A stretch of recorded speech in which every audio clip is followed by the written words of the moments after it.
So here's a dude pumping gas at a gas station. By the way, folks, are gas stations exceptionally dangerous places? Yeah, they sure are, for a lot of reasons. One is you're there with a very valuable object, right? If nothing else, you're there with your car. You probably have stuff in the car.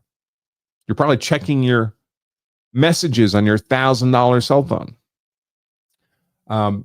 Plus, there's a lot of vision obstacles where people can sneak up, or if they're fleet of foot, like this robber is, simply dash up. There's another crime that apparently has become very popular in Houston that they're referring to as sliding. That's where you're in your car or by your car. You're distracted in some manner, and the bad guy sneaks up, crouching on the far side of your car, pops open the door, grabs whatever they can, and runs off. That could be your purse, your laptop case, your cell phone. They just sneak in and grab it. Apparently, it's happening multiple times a day throughout the Houston area. So you probably have your wallet in hand because you're paying for gas, so that can be grabbed as well. All kinds of opportunity for a surreptitious ambush type of robbery attempt or theft attempt on you. Now, we should think of gas stations kind of as watering holes for humans, right? So in the wild, watering holes are where predators hang out to pick up meals because they know the prey animals need to get water. So they'll hang up by the watering hole, and when the prey animals show up to slurp, slurp, slurp, kabam, the predator has a meal. Well, gas stations are watering holes for people, right? Well-identified places of exceptional risk and vulnerability for the law-abiding at the hands of criminal predators.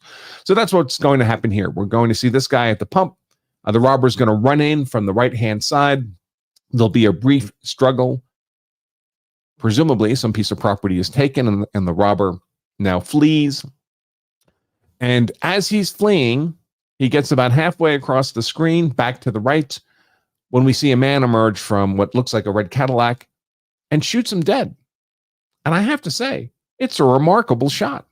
So let's go ahead and play the video. It's only about 11 seconds long. 11 seconds from when this robber decided to dash across the parking lot to commit a felony robbery and when he was dead.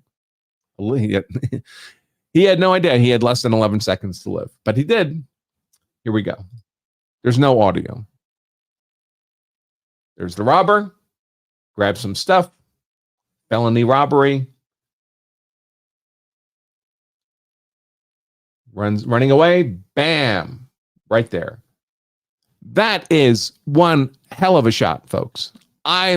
I consider myself fairly skilled with a handgun, and I would have a very low degree of confidence that I would be making that shot, which means I probably wouldn't be taking that shot, not in these circumstances, but we'll circle back to that again later. So this dude then gets in his car and drives away. To my knowledge, he has not yet been identified, may never be identified. But what did he do? He shot another person. For what reason? To prevent a robbery in defense of the victim's property? Because that's what it looks like here. Now, could this possibly be lawful? And let's presume this robber at this moment, when he shot, is not presenting as a threat to anybody. So it's not self-defense. What could be the legal justification? I mean, if there was a threat to persons, if the robber was armed with a gun, for example, perhaps you could argue that he's still a threat to persons. He's in the process of fleeing from a felony crime armed with a gun. But let's presume, and then we would have what? A self-defense or defense of others justification, a defense of persons justification. But let's presume that's not the case, that this was a strong arm robbery, so no weapon was involved. And now with the robber in flight, he's not presenting as a threat to anybody. What could be the other justifications? Well, one might be, for example, Florida's provision that allows for the use of deadly force, not just in defense of persons, explicitly, the normal 5 elements of self-defense, legal justification. By the way, this is available for free, folks. These are the elements that make up any claim of justified use of force in defense of persons. If you don't understand these 5 elements, you can't possibly understand use of force law And we make this little cheat sheet available for free, lists the 5 elements, and provides a brief description of each. There's the link there in the bottom of the screen, lawofselfdefense.com/elements. We don't charge a penny for this. It's just a PDF download. So that's for defense of persons, defense of yourself, defense of others. Defense of persons law is fairly consistent across the 50 states. But if we don't have a threat to persons, well, Florida has a provision that allows for the use of deadly force if the elements of defense of persons are met, or to prevent a forcible felony. Well, robbery would be a forcible felony. In fact, Florida explicitly lists robbery as a forcible felony. The wrinkle might be that a prosecutor might argue, well, the robbery was over. Now, technically, it's not over. Technically, the robbery is not over until the robber has effectively secured the property. Here, the robbery is still in progress. Certainly, that's what I would argue in Florida for the defender here, for the Good Samaritan here. What if we didn't have that forcible felony provision that Florida has? Well, then we'd have to look at a pure defense of property argument. Now, in 49 states, defense of property may be permissible. It's much more restricted. Even just using non-deadly force to defend property is much more restricted than is the use of non-deadly force in defense of yourself or defense of others. There can be conditions on whether it's your property or whether it's the property of a family member or whether it's the property of a stranger or whether the property is in your possession. So highly restricted privileges to use force, even just non-deadly force in defense of property. And 49 states say there is zero privilege to use deadly force in defense of property in the absence of a threat to persons. Obviously, if there's a threat to persons, then it's a defense of persons justification. But if it's just a threat to property, without a threat to persons, say that slider type of theft that I just talked about, or say, for example, this victim here had rested a jacket on the hood of the car or a cell phone on the top of the car, and the robber just ran up, never touched or threatened the victim at all, and simply grabbed the property and ran off with it. So it's not a robbery now, it's a theft, a simple theft, probably a misdemeanor theft, depending on the value of what was taken. So that's a taking of property, a defense of property scenario in the absence of a threat to persons. 49 states says zero possibility to use deadly force in that scenario. And the one exception, of course, is Texas, as we've covered before, I should say. So where do we find the Texas law on defense of property? Well, we kind of have to work backwards from what we have here, right? So Texas has a provision for protection of another person's property. Let me expand this a bit. And that can be found here. Texas Penal Code 9.43, protection of a third person's property that's not your own. And there are a number of conditions that have to be met. We'll step through this statute. But one of the first conditions that have to be met is, first, you have to be justified under 2 other statutes. Not both of them, but either of these 2 other statutes. So this is Penal Code 9.43.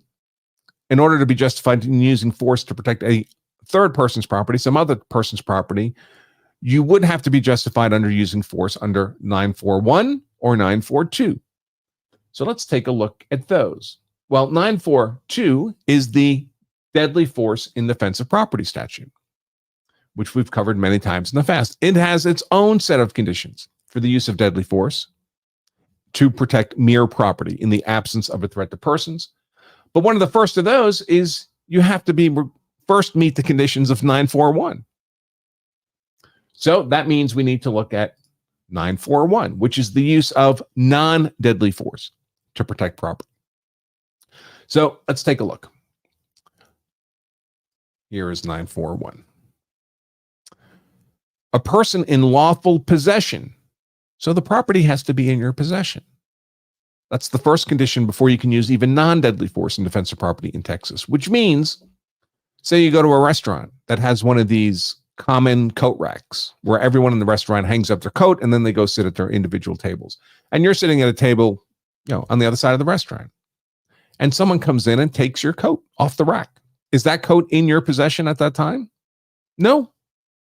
So right then, you would not have met this first condition of the use of non-deadly force in defense of property under Texas law. But a person in lawful possession of land or tangible, movable property is justified in using force against another when and to the extent the force is immediately necessary to prevent or terminate the other's trespass on the land or unlawful interference with the property.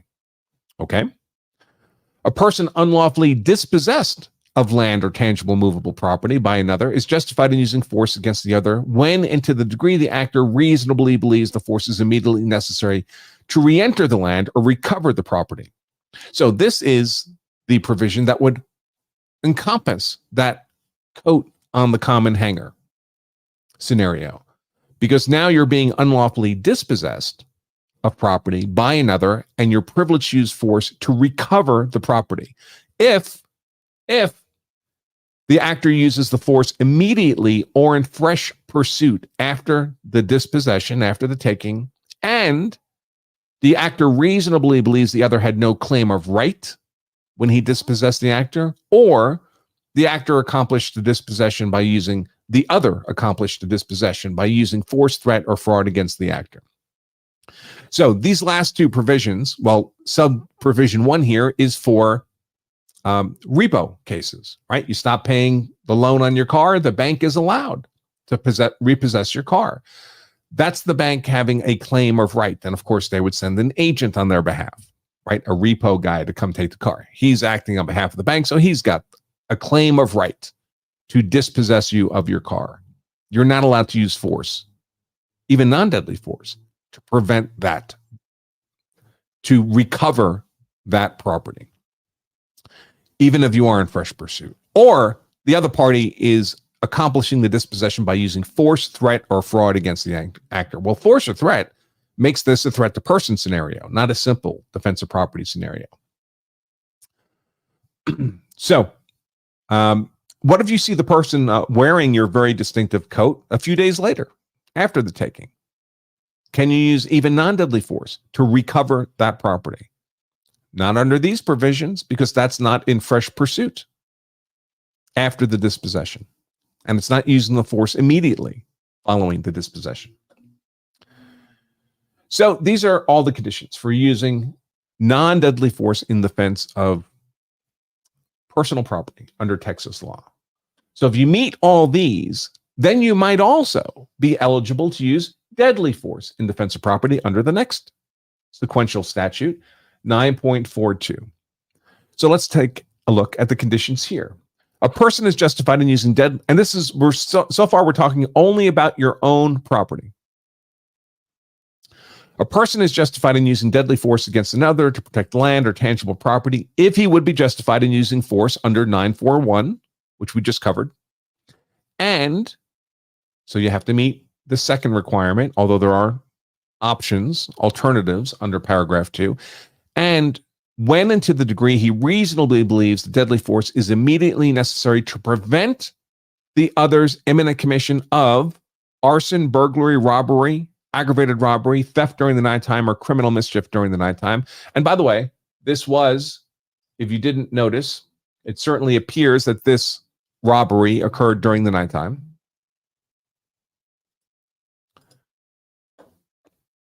And most of these, by the way, are actually offenses against people, right?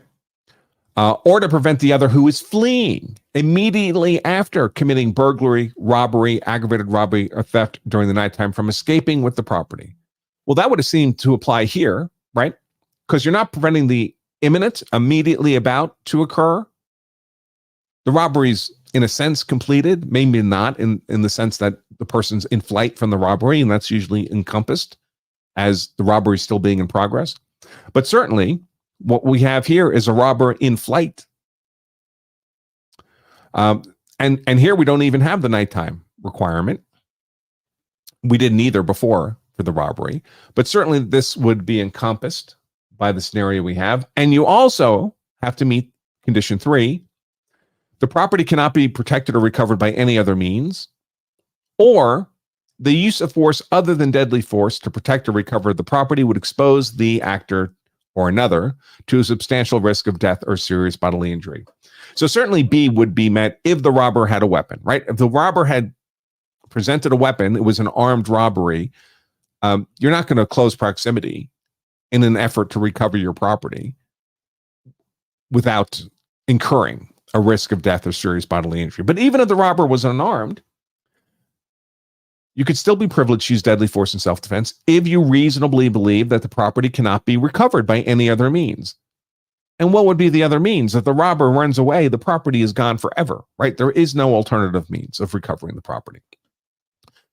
So under these provisions, the victim of this robbery himself would have been privileged to use deadly force to protect his property under Texas law. If he had pulled out his own gun and shot this robber in flight, even if the robber presented no imminent risk of danger to any person, under Texas law, he'd be privileged to use that deadly force to protect his personal property. But that's not what happened. The victim of the car here did not use force himself. Instead, the bystander used force on the victim's behalf. The bystander was using force in defense of another person's property, a third person's property. And that brings us finally to Statute Penal Code 9.43, protection of a third person's property. So a person is justified in using force or deadly force against another to protect property of a third person if, under the circumstances as he reasonably believes them to be, so he doesn't have to be correct, but he has to be reasonable,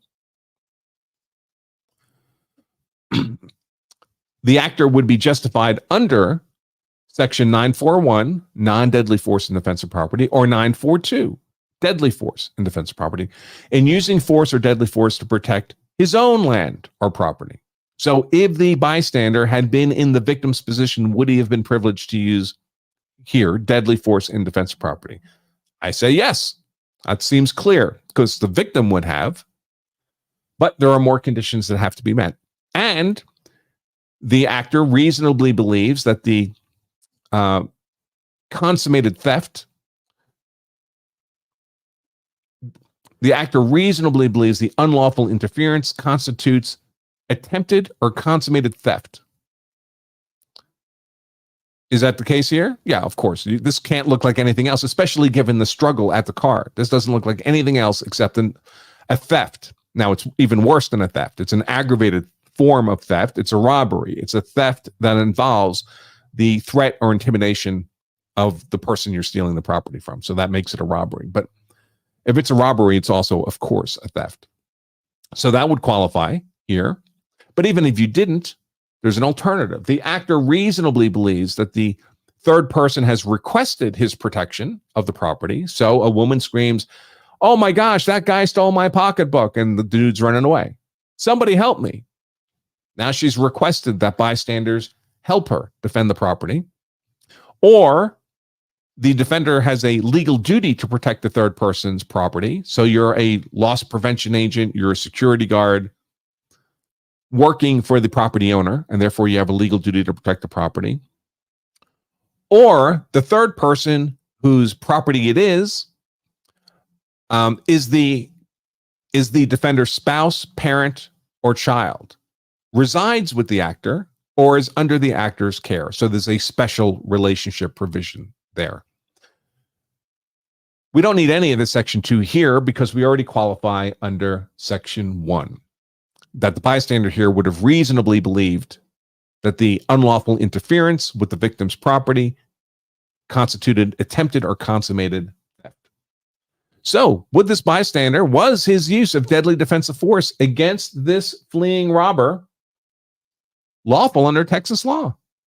Almost certainly. Now, he didn't stay around to find out. He left. He killed somebody, and then he left the scene.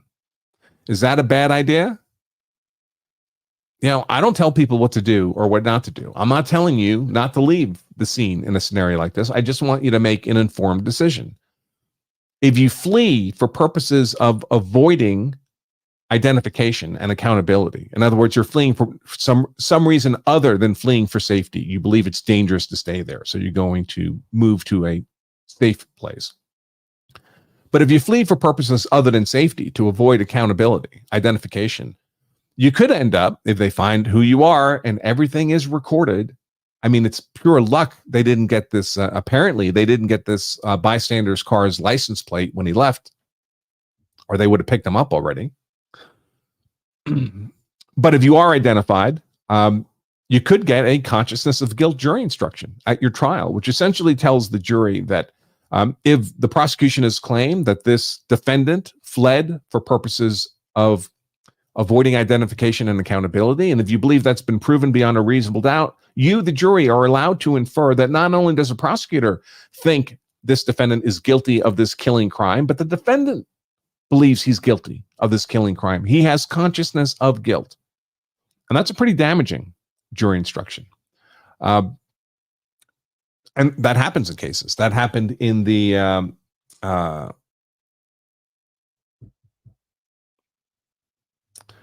I want to say Michael Dress, but it wasn't the Michael Dress case. It was the loud rap music trial down in Florida, where a guy shot into an SUV with 4 young men in it playing loud rap music, and then he fled.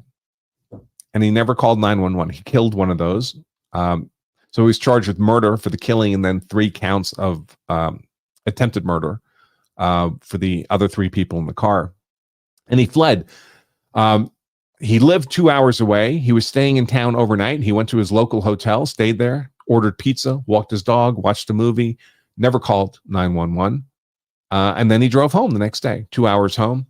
What he didn't know was that a homeless guy living in his car in the parking lot of the gas station where that shooting happened got his license plate number.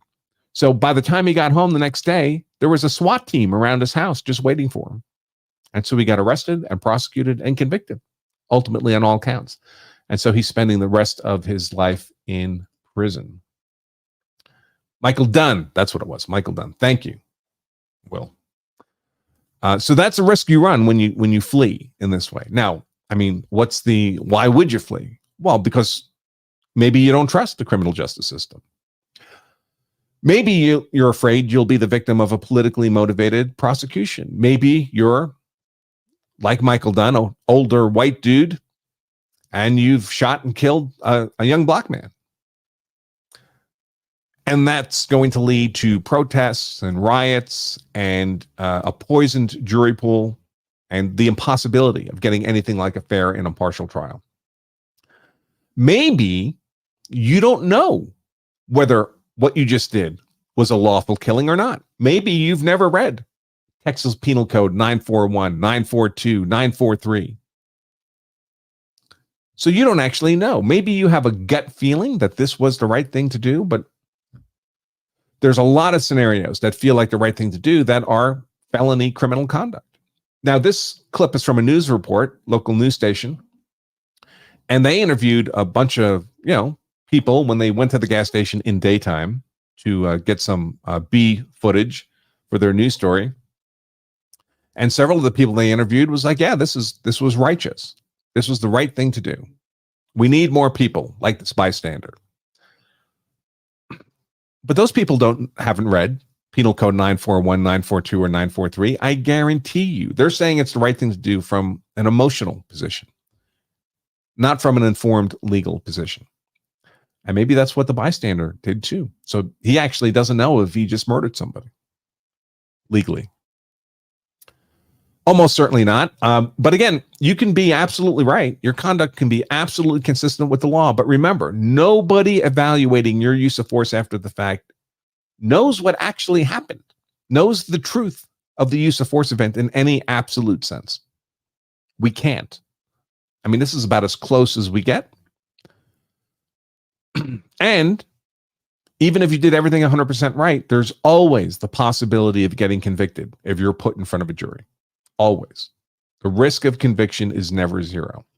So then we have to ask ourselves, even if we had listened to this show and we looked at Penal Code 941, 942, 943, and we knew with absolute legal certainty that this would be a good, lawful killing, do we do it?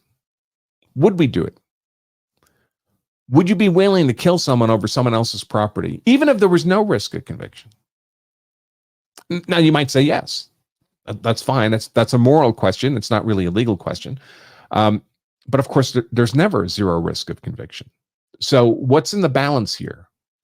The value of whatever piece of property is being taken, which could be a wallet, a cell phone, not insubstantial, but not irreplaceable. It's not a human life. And balanced against that is the possibility that you spend the rest of your life in a Texas prison without possibility of early release. When I do that math, it makes me extremely reluctant to risk the rest of my life in a cage over someone else's piece of personal property. I'm not telling any of you what to do. I just want you to make an informed decision.